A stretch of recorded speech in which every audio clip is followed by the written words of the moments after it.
No estoy seguro, porque ha pasado ya algunos años, no estoy seguro de que hayamos entendido en la Iglesia lo que ha significado que el Elder Clark o el comisionado Clark, que sea comisionado Clark,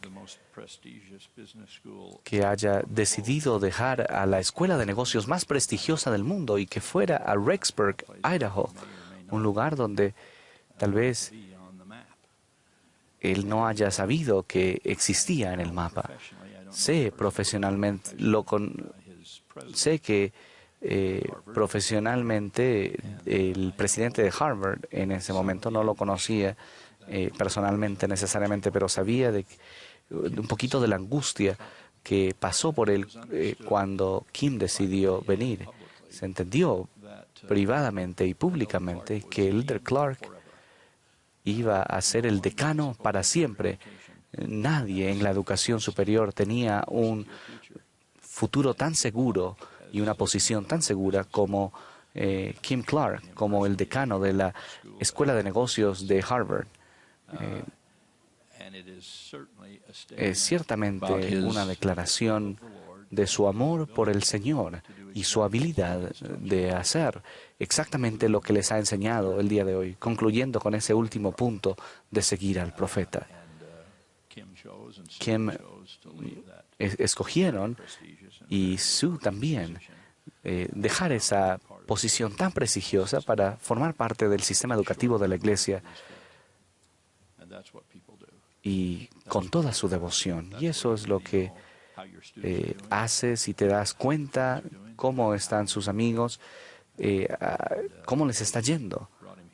Esos pies lo trajeron aquí hacia nosotros y siempre estaremos agradecidos por eso. Represento a los oficiales de la mesa directiva.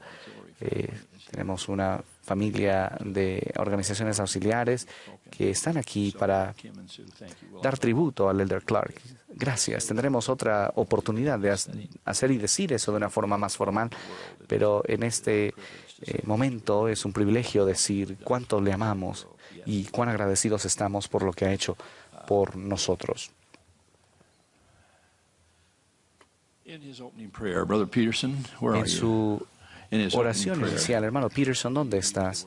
Utilizó la palabra familia y a mí me impactó en ese momento y me impacta ahora. A mí me hace muy feliz estar aquí en este momento anual. Para mí es familia. Me han inspirado todas las palabras que han dicho la hermana Webb, la hermana Bingham, la hermana Corden, y el Elder Clark. Y ruego poder mantenerme a tono con el nivel que han establecido. Al saludarlos, en mi referencia al hermano Peterson, esta idea de familia es de verdad y literalmente cómo me siento con respecto a ustedes. Viene también de los oficiales de la mesa directiva, pero de una manera especial de mí. Pat y yo firmamos nuestro primer contrato con el SEI hace 54 años, en este verano, y hemos estado asociados con ustedes de una manera u otra prácticamente todos los años de nuestra vida desde entonces. Cuando Pat y yo entramos en seminarios e institutos, no sabíamos qué vínculo para más fuerte y permanente sería con nosotros. Éramos muy inseguros y si no hubiera sido por las amistades y el verdadero amor fraternal que nos brindaron nuestros compañeros maestros, supervisores, administradores y demás en nuestros primeros años, es posible que no hubiéramos tenido la confianza para continuar. Esos lazos de nuestros primeros tiempos en el programa siguen siendo algunas de las amistades más queridas que tenemos ahora medio siglo después. Y por supuesto, eso sin mencionar a los cientos o serán miles, tal vez, de alumnos a quienes enseñamos y amamos a lo largo del camino. Ruego que nunca perdamos ese sentimiento de familia en el sistema educativo de la Iglesia. Es una de las razones por las que queríamos servir allí. Así que, con esa canción de amor como introducción, una de las cosas que quiero transmitirles hoy es cuánto les amamos y contamos con ustedes, todas las autoridades generales y oficiales de la Iglesia. En nuestros consejos y comités pasamos una importante cantidad de tiempo. No sé cómo darle un porcentaje exacto, pero tenemos varios de nuestros miembros de la mesa directiva aquí. No sé cuánto de nuestro tiempo pasamos, pero podría adivinar y me pueden corregir después. Ellos, que tal vez 30 o 35% de todo el tiempo que pasamos como autoridades se pasa de una u otra manera hablando de los jóvenes de la Iglesia, esos grupos de edades en general, a quienes a ustedes se les contrata para enseñar, más los que están preparándose para llegar a ustedes. Hablamos del mundo en el que se encuentran, los desafíos a los que se enfrentan, como lo ha mencionado la hermana Corton y el elder Clark, las realidades sociales y culturales que parecen llegarles a cada vez más temprana edad a nuestros jóvenes. No todas estas realidades son malas, pero algunas de ellas lo son. Esos jóvenes necesitan toda la ayuda que puedan obtener y afortunadamente pueden obtenerla. Dios está al mando de este barco y entrará a salvo en el puerto. Él ha hecho todos los preparativos necesarios para ello. Por ejemplo, nunca pensé que fuera una casualidad que iniciemos a nuestros alumnos en el programa de seminario a la edad que tenía José Smith cuando recibió la primera visión. Supongo que nuestro Padre Celestial sintió que hacia la edad de 14 años, José había alcanzado un nivel de madurez suficiente para iniciarlo en el camino de su gran misión profética. Podemos también suponer que, en general, esta es también la edad en la que otros jóvenes pueden tener el principio de un testimonio maduro del Evangelio de Jesucristo, observando cómo se desarrolla ese testimonio, esperamos, en los años siguientes, hasta convertirse en la poderosa fuerza guiadora que ha de ser por el resto de la eternidad. Seguramente esa es la razón por la que el Señor inspire nuestro programa para que se estructurara tal como es, a fin de tocar el corazón de un niño o una niña a medida que avanzan hacia la madurez, intensificando nuestro contacto con ellos, brindándoles experiencias sustanciales entre semana, en lugar de depender únicamente de una experiencia educativa dominical. Al avanzar la Iglesia hacia un plan de estudios más centrado en el hogar y apoyado por la Iglesia, podemos sentirnos orgullosos de que el SEI, con su enfoque en los días de semana y el estudio en el hogar, siempre haya señalado en esa dirección. Este ajuste a los planes de estudio generales de la Iglesia nos acercan más a eso que en ningún punto en su historia. Mientras estoy en este tema, permítanme mencionar un bonito cumplido que los hermanos que presiden han hecho al pedirnos que el plan de estudios de seminario vaya en paralelo con el calendario rotativo de 4 años del plan de estudios de las Escrituras de la Iglesia. Una cosa es que recibamos tal cumplido, pero es particularmente gratificante que el presidente de nuestro consejo sea quien lo haga. Permítanme recordarles lo que dijo el presidente Nelson, el presidente de la mesa directiva. Nos complace anunciar que a partir del año 2020, los cursos de estudio de seminario cambiarán a un calendario anual y en las clases se estudiará el mismo libro de escrituras que se utiliza en los cursos de estudio de Ven, Sígueme. Este ajuste mejorará el enfoque centrado en el hogar y apoyado por la Iglesia del Estudio del Evangelio a través de un estudio unificado en el hogar, en la escuela dominical y en seminario. Mientras reflexionan en este cambio, los invito a considerar lo siguiente. Su capacidad para tener mayor impacto en el mundo que cualquier generación anterior depende completamente del nivel de su devoción a Jesucristo. Cada uno de ustedes es responsable de ayudar a enseñar el Evangelio en su hogar a las personas con quienes viven. Seminarios e institutos les ayudará a remodelar su hogar para convertirlo en un santuario de fe, un lugar donde el Evangelio de Jesucristo se enseñe, se aprenda, se viva y se ame. No estoy seguro de ustedes, pero he estado aquí con este programa por mucho tiempo Y ha pasado muchos años desde que hemos tenido a un presidente de la Iglesia que hable de forma tan específica y con tanto ánimo en ese asunto. Y gracias a eso, presidente Nelson, en este periodo de ajustes grandes y pequeños, las autoridades generales han hablado más, han pensado más y han tratado más directamente con el personal y las normas de seminario e instituto que en cualquier otro tiempo que pueda recordar de mis años. Qué emocionante momento para estar en la familia del SEI. Permítanme llegar al objeto de todo este esfuerzo, la razón de nuestra reunión aquí y de nuestra enseñanza diaria y semanal. El alumno, el centro de nuestra preocupación y afecto. A medida que el mundo se vuelve cada vez más secular, como lo ha mencionado el Elder Clark, como todos lo han dicho, debemos aprender a ser cada vez más útiles y ejemplares para nuestros hombres y mujeres jóvenes que tienen que defender su fe mientras viven en una cultura que a menudo lo niega o, peor aún, la desprecia. La brecha entre nuestros jóvenes fieles y el mundo, a veces antagónico que los rodea, es, al menos generalizando, cada vez más ancha cada día que pasa. Esto es, por supuesto, un hecho en las profecías de los últimos días, pero ello no hace que sea más agradable de abordar ni más divertido de enfrentar. En este pequeño resumen del mundo se hace referencia a nuestros alumnos como la generación Z, debido a ciertas características. Estas resaltan algunos de nuestros desafíos en la enseñanza. Siempre están conectados a algo. Nunca han conocido un mundo sin Internet, ni teléfonos celulares ni auriculares. Google siempre ha existido para ellos. Es posible que nunca hayan visto un teléfono con disco demarcado o hecho una llamada desde algo llamado cabina telefónica, pero eso está bien porque este grupo prefiere enviar mensajes de texto de todos modos. A través de esta red electrónica omnipresente han estado expuestos a la pornografía flagrante y destructiva desde muy temprana edad. Tienden a apoyar el matrimonio gay y los derechos de las personas transgénero como parte de la vida cotidiana. Sería raro que un Z no tuviera un amigo de la comunidad LGBT.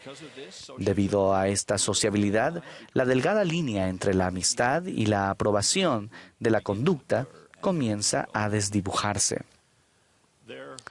Son poscristianos.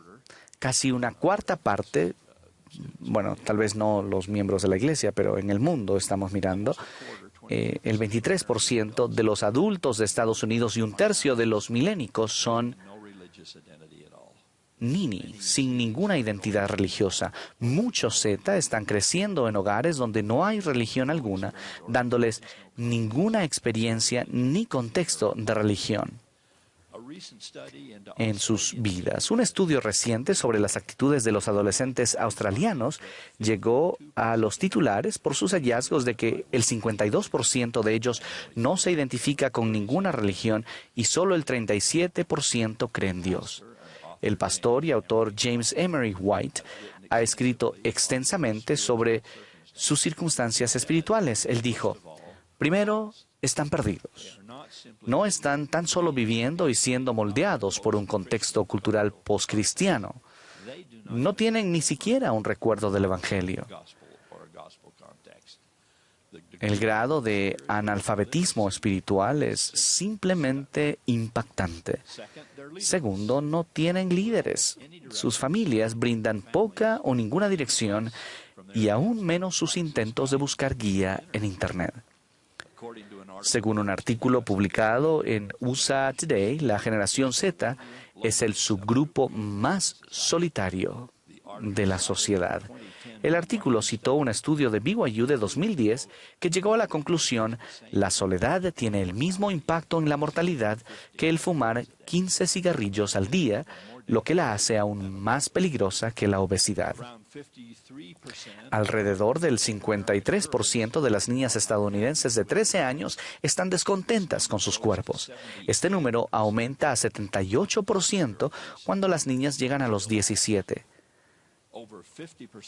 Más del 50% de las adolescentes y el 30% de los varones adolescentes hacen uso de conductas poco saludables de control de peso, como saltarse comidas, ayunar, fumar, vomitar y tomar laxantes. Por último, tienen periodos de concentración breves. Algunos informan que el periodo de atención promedio de los Z es de unos 8 segundos. Los habría perdido en los 3 primeros puntos que hemos mostrado aquí.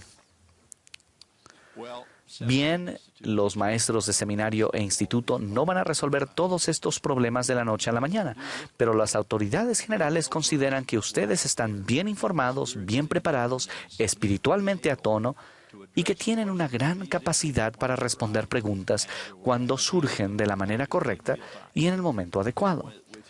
Con su contacto entre semana, ustedes son más accesibles para los alumnos que muchos de los otros maestros de la iglesia. Así que sean prudentes en cómo lo hacen, pero estén seguros de que las autoridades generales desean y esperan su ayuda, formal e informal, en clase y fuera de ella, para enseñar las normas, prácticas y doctrinas de la iglesia. Manténganse abiertos al Espíritu. Dejen un poco de margen de tiempo en su plan de la lección. Si necesitan acortar un poco la lección para expresar su testimonio y estimular un análisis sobre un tema contemporáneo, háganlo cuando el Espíritu les indique que es apropiado. Por supuesto, deben hacer esto sin traspasar sus límites y convertir su función en una de los líderes del sacerdocio o de las organizaciones auxiliares, las cuales no les corresponde desempeñar. Caminar por esta cuerda ha sido un desafío en nuestro sistema desde el principio y siempre lo será. Se necesita buen juicio y la guía del Espíritu para caminar sobre ella, pero es un desafío que vale la pena aceptar. Todos son necesarios y el mensaje en todos los niveles debe ser claro y coherente. Y si la trompeta da sonido incierto, ¿quién se preparará para la batalla? Procurad que los dones espirituales abunden en vosotros para la edificación de la iglesia. Obviamente, con tales increíbles fuerzas en acción en nuestra época, se requerirá una instrucción del Evangelio tan poderosa que absolutamente nada pueda sacudir la fe o desviar el camino de nuestros jóvenes cuando salgan de su clase y regresen al mundo. Ese tipo de enseñanza es más fácil de decir que de hacer, se los prometo. Y lo saben, pero cada uno de nosotros puede ser mejor y más poderoso maestro que lo que somos. Al abordar una tarea tan abrumadora, recuerden este concepto de mi tiempo con ustedes hoy. Recuerden que un alumno no es un recipiente que debe llenarse. Un alumno es un fuego que debe encenderse. Como maestros del Evangelio, deben ser incendiarios espirituales. Nuestras lecciones deben ser dispositivos incendiarios. Debemos ser pirómanos, sin la parte de manos, solo piros. Supongo. Déjenme explicarles antes de denunciarme ante las autoridades generales o la policía. Siempre me ha impresionado que en casi todas las situaciones significativas de enseñanza en el Libro de Mormón, la frase que se usa para describir ese momento es que a la persona se le enseñó con poder y autoridad. Ese es mi mayor deseo en mi propia enseñanza y espero que lo sea en la enseñanza de ustedes. Por favor, no lo malinterpreten. No estoy hablando de elevar los decibeles de su voz, ser teatral en su presentación o forzar una emoción falsa. Estoy hablando de algo que es, en esencia, una cuestión de espíritu. Un espíritu que hará manifiesto de diferentes maneras para diferentes maestros. Diferentes como ustedes son. Deben ser ustedes mismos. No pueden ser un Bruce McConkie o un Boyd Packer o un Russell Nelson. Aunque haríamos bien en preguntarnos por qué esos maestros influyen en nosotros de la manera en que lo hacen. Bueno, aprendan todo lo que puedan de los grandes maestros, pero por supuesto, al final deben enseñar naturalmente, enseñar a su manera.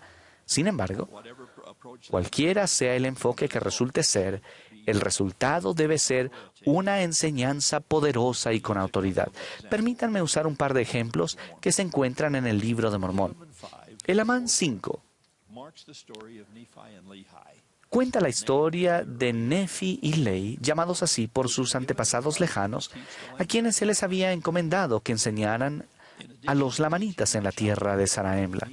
Además de enseñar a ese grupo difícil, Nefi y Lei también se enfrentaron a los disidentes, nefitas apóstatas, que se habían ido y se habían unido a los lamanitas en su causa contra los profetas de Dios. No sé qué piensan, pero esos dos grupos representan el tipo de audiencia hostil con la cual yo estaría particularmente ansioso por reunirme a primera hora de lunes.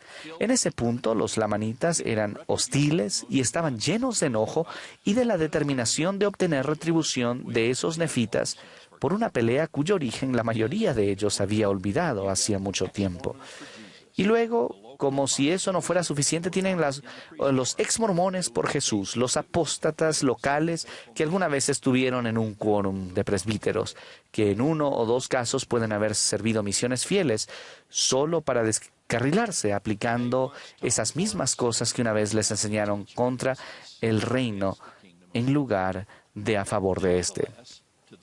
Sin embargo, a esos grupos tan desafiantes, Nefi y Lei, según las Escrituras, predicaron con gran poder a tal grado que confundieron a muchos de aquellos disidentes que se habían apartado de los nefitas. Y acaeció que ellos predicaron a los lamanitas también con tan gran poder y autoridad, porque se les había dado poder y autoridad para hablar, y también les había sido indicado lo que debían hablar.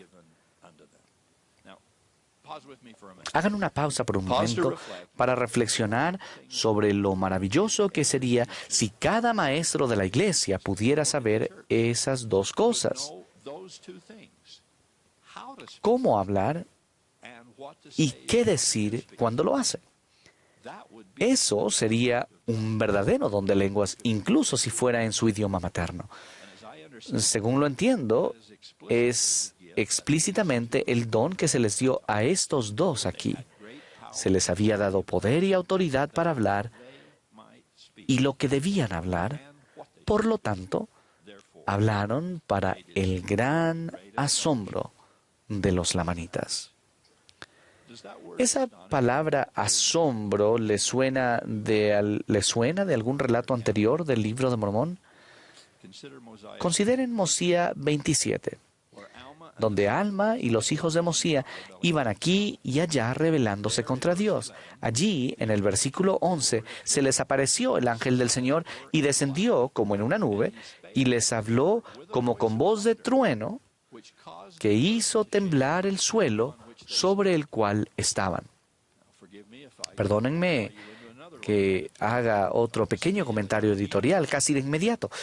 ¿Creen que fue realmente un terremoto con todas las de la ley? ¿Creen que si hubieran plantado una escala de Richter cada 10 metros, habría sido un 5 o 6 o un 8 o 9, causando tsunamis en las profundidades y cambiando toda la superficie de la Tierra? Quizás, ciertamente podría haberlo sido, pero tiendo a pensar, de acuerdo al contexto, que no. Creo que fue uno de esos terremotos personales que el Señor les envía a las personas. Personalizados. Creo que la tierra tembló para Alma y los hijos de Mosía, pero quién sabe si se sacudió para alguien más. Seguramente han tenido esa experiencia al enseñar una clase. Algo que dijeron golpeó a un alumno con tanta fuerza que quedó pálido, o en lágrimas, o ambas cosas, conmovido hasta las profundidades de su alma y, sin embargo, el alumno a su derecha o a su izquierda no parece verse afectado por ello en absoluto. Eso sucede en el campo misional todo el tiempo. Lo saben, lo han hecho. Un compañerismo está enseñando a una familia en un complejo de apartamentos en algún lugar. Tienen una lección impactante y conmovedora con una pareja que levanta al apartamento 106 del suelo. Pero la gente de al lado, en el 105, está dichosamente mirando American Idol. Y las personas del 107 están tratando de encontrar el resultado del juego entre los Green Bay Packers y los San Francisco 49ers. No estoy seguro de que se puedan prometer terremotos tipo escala Richter, geológicamente hablando, pero creo que el Señor y las Escrituras ciertamente pueden prometerles terremotos personales que cambiarán a un alumno hasta lo más profundo de su ser. Pero, perdónenme, me voy del tema. Continuando con el versículo 12 de Mosía 27. Tan grande fue el asombro de Alma y los hijos de Mosía, tan grande fue su asombro que cayeron por tierra y no comprendieron las palabras que el ángel les habló. Y luego Alma y los que estaban con él cayeron al suelo otra vez, porque grande fue su asombro, pues con sus propios ojos habían visto a un ángel del Señor, y su voz fue como trueno que conmovió la tierra. Y ahora bien, fue tan grande el asombro de Alma que quedó mudo, de modo que no pudo abrir la boca, sí, y quedó tan débil que no pudo mover las manos. Lo que ruego, pienso y espero que pueda llegar al sistema educativo de la Iglesia es una enseñanza realmente asombrosa. Debemos asombrar a esos alumnos y hacerlo con el poder y autoridad de Dios que se le da a un maestro, ya sea profesional o voluntario, que enseña el Evangelio de Jesucristo con audacia y honestidad. ¿Saben de dónde proviene la palabra asombrar? No sé qué es en egipcio reformado o en hebreo, pero en inglés es tomada de la palabra toner, que significa trueno. ¿Les ayuda esto a entender por qué más adelante, después de esta conversión, Alma diría, «Oh, si fuera yo un ángel, y se me concediera el deseo de mi corazón para salir y hablar con la trompeta de Dios, con una voz que estremeciera la tierra, y proclamar el arrepentimiento a todo pueblo. Sí, declararía yo a toda alma, como con voz de trueno, el arrepentimiento y el plan de redención, que deben arrepentirse y venir a nuestro Dios para que no haya más dolor sobre toda la superficie de la tierra». Bueno, queridos amigos del SEI, es bastante obvio por qué es que Alma quería esta voz de trompeta. Es simple. Lo que estaba funcionando con él podría funcionar para otros. Alumnos tendidos sobre sus espaldas, arrepintiéndose durante 3 días. Una purificación tan grandiosa que no podrían ni se atreverían a desviarse de su impacto. Vidas total y completamente dedicadas a la edificación del reino de Dios para siempre. Eso es una enseñanza poderosa. Ahora bien, nos damos cuenta, como lo hizo Alma, de que no somos ángeles y que no tendremos ese impacto cada vez que enfrentemos a un grupo de alumnos. Pero lo mejor de nuestros llamamientos y profesiones en el SEI es que tenemos la posibilidad de tratar de hacerlo, hablando en sentido figurado, y tenemos repetidas oportunidades en el aula para intentarlo. Ahora volvamos a Elamán 5. Recuerden que Nefi y Lei no eran ángeles, tampoco, sino simplemente buenos maestros mortales con una misión y un mensaje, y quienes enseñaban con gran poder y autoridad. Estos dos vieron a 8,000 lamanitas bautizados para arrepentimiento que entraron en la iglesia de Dios. Con fuego descendiendo del cielo, ustedes recuerdan la historia, y la llama del Espíritu ardiendo en su interior, toda esta reunión de alumnos sintió su alma encendida por la verdad. En mi experiencia, 8,000 sería un informe semanal bastante bueno para cualquier compañerismo, en cualquier misión, en cualquier lugar. ¿Podrían dedicarme un momento más para hablar de un maestro alumno más, quien no solo hizo arder su alma, sino que pagó el precio final por su servicio cuando se prendió fuego a su cuerpo? Abinadí.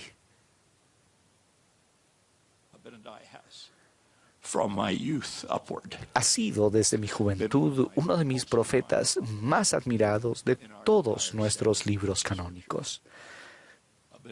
Él aparece en la escena como un virtual desconocido, sin reclamar herencia profética ni revelar ninguna línea familiar famosa. Con las cosas degenerándose en la obstinada colonia de Senif, Abinadí es comisionado a llamar al arrepentimiento al hijo y patético sucesor de Senif, el rey Noé. Ya conocen la historia.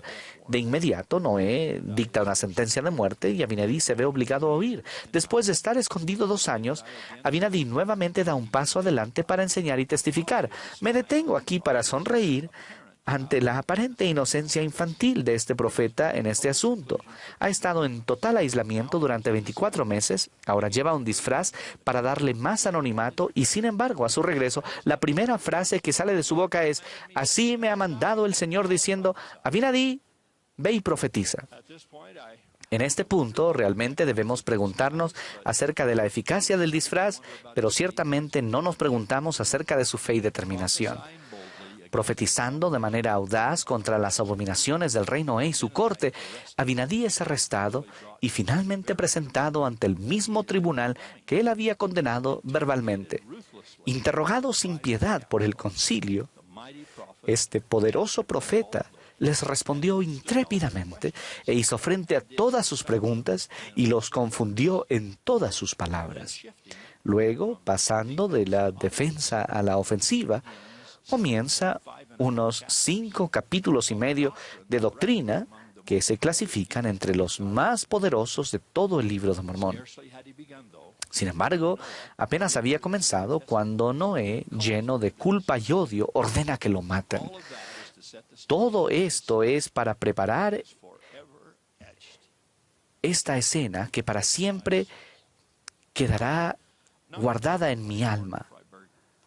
No como lo presentó Arnold Freiberg en su retrato, pero cerca. Como prisionero, Abinadí ciertamente habría estado atado o con algún tipo de grilletes de la época. Su edad no la conocemos. Freiberg lo pintó como un hombre anciano, pero el texto no dice eso. No sé qué edad tenía. Físicamente fuerte, tampoco lo sabemos.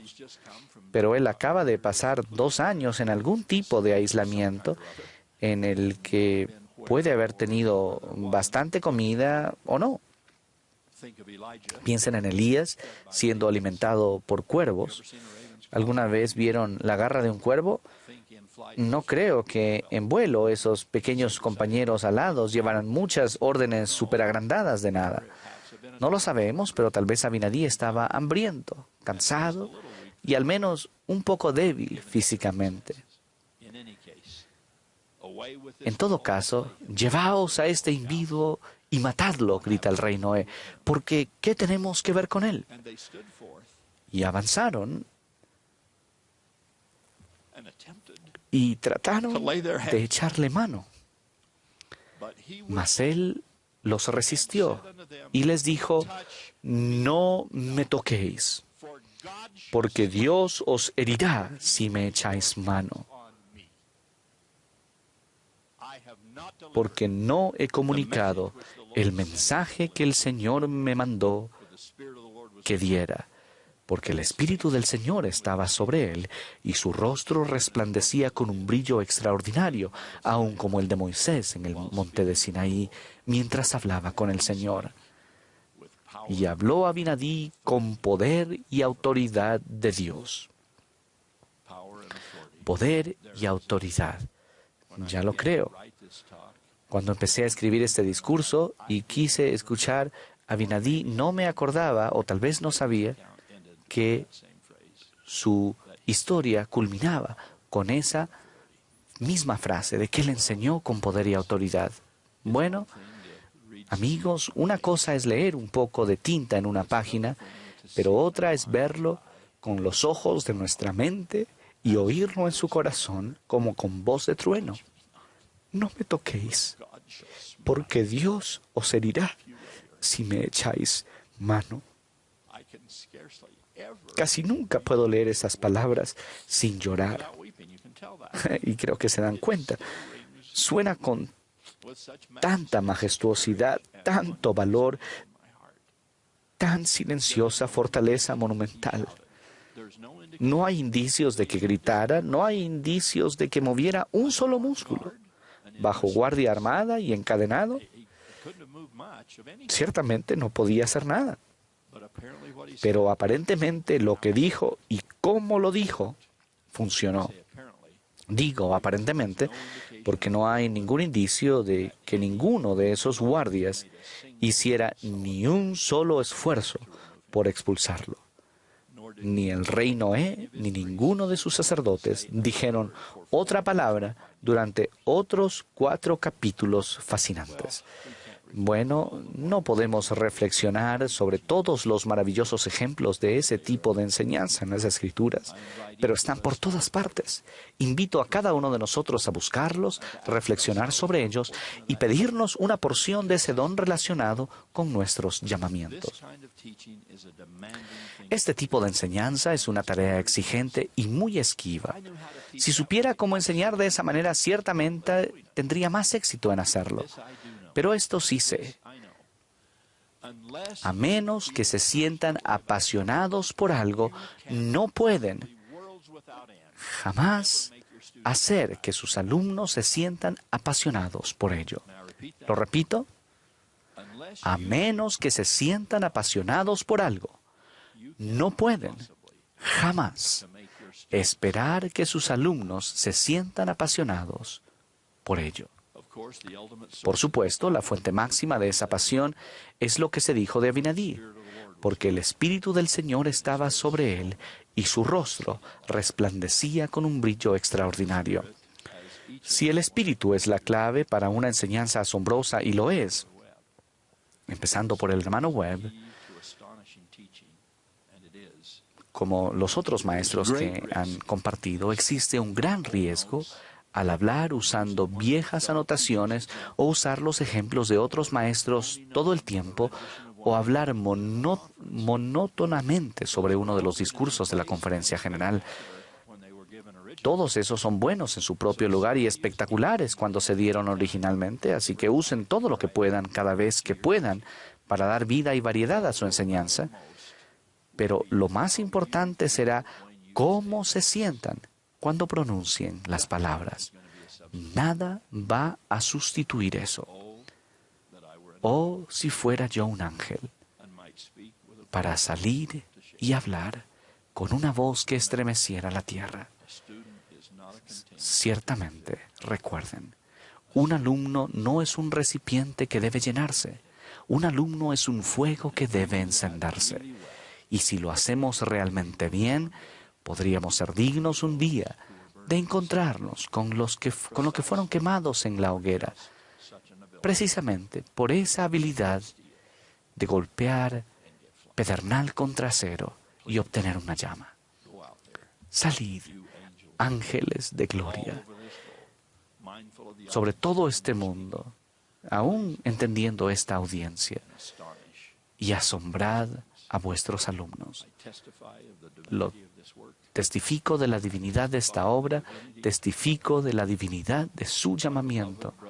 Mis amados hermanos y hermanas, esta es la obra del Dios Todopoderoso. No he dado mi vida a un cuento de hadas.